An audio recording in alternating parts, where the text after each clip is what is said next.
You've heard the tale of Beauty and the Beast, right? A cursed prince, a kind-hearted girl, a magical transformation. But what if I told you the true story that inspired it is far more complex, more tragic, and much more human? It's not a fairy tale. It's the real-life story of a man named Petrus Gonsalvus, a man born covered in hair, who was both a court curiosity and a loving husband. This is the story of the man who turned a fairy tale into history. Our story begins in the 16th century on the island of Tenerife, a volcanic and remote place. This was the birthplace of Petrus Gonsalvus. He was born with a rare condition called hypertrichosis, which caused thick hair to grow all over his body, including his face. In an age of monarchs and marvels, anything out of the ordinary was a spectacle. People with unique physical traits were often treated as wonders or sometimes as monsters. At just 10 years old, little Petrus was taken from his home and sent to Europe. His life as a public curiosity had begun. He was presented to the French court of King Henry II. Imagine being a child, ripped from your home, and suddenly finding yourself in the middle of a lavish European court, surrounded by people who saw you not as a person, but as an object of fascination. Early reports say he was initially treated like an exotic animal, a wild man to be gawked at. Some accounts even mention him being kept in a cage. But Petrus was intelligent, and he was a survivor. King Henry saw potential in him beyond the spectacle. He decided to conduct an experiment. Could this wild boy be educated and transformed into a gentleman? So Petrus was given a classical education.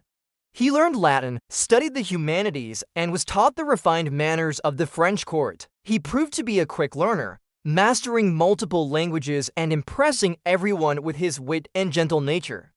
He shed the label of wild man and became a respected member of the court, a nobleman. He was no longer just a curiosity, he was a gentleman.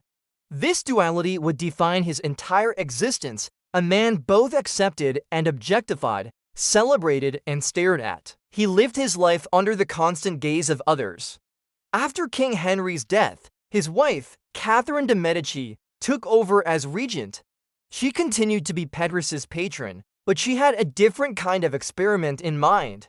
She wanted to see if this man, who looked so different, could find a wife and have a family. Would his children inherit his condition? The court buzzed with anticipation. Catherine de' Medici chose a wife for him, a beautiful young woman also named Catherine. We don't know much about her, not even her last name for sure. Some say she was the daughter of a court servant. Imagine being her. You're told you're to marry a man you've never met, a man everyone calls the man-beast. What happened next is the heart of the Beauty and the Beast legend. Catherine, the bride, was reportedly horrified at first. But when she got to know Petrus, she saw the kind, intelligent, and gentle man beneath the hairy exterior. They fell in love. Their marriage was a sensation across Europe. Here was living proof that love could look past appearances. They formed a real family, a genuine partnership filled with affection, but their private life was never truly private. The court watched their every move, fascinated by their union. Were they happy? Did they truly love each other? The questions were endless. Their life together was a mix of domestic bliss and public spectacle. They had 7 children. And to answer Catherine de' Medici's question, yes, some of them did inherit their father's condition. 4 of their 7 children were born with hypertrichosis. This only intensified the court's fascination. The Gonsalvus family became a living exhibit. They were painted by famous artists, their portraits sent to other royal courts across Europe. They were a family, but they were also a collection. Imagine the heartbreak of having your children taken from you, treated as objects, just because of how they looked. This constant strain, being both a family and a public spectacle, took a heavy toll. Their position at court was never secure. While they had powerful patrons, they also had enemies. Some nobles were jealous of the attention they received. Others were simply cruel, viewing them as less than human. As political tides shifted, their protectors changed. They were forced to move from France to Italy, serving the Duke of Parma, their lives became more precarious. The end of Petrus's life is shrouded in some mystery, but historical records suggest it was tragic. After decades of being displayed, studied, and paraded around Europe, he and Catherine were eventually sent to a small village, far from the courts that had defined their lives. They died in relative obscurity, shockingly because they were not considered fully human in the eyes of the church. They were denied a Christian burial. The story of Petrus and Catherine Gonsalvus was passed down, morphing and changing over time. It was captured in pamphlets and eventually inspired the fairy tale we know today.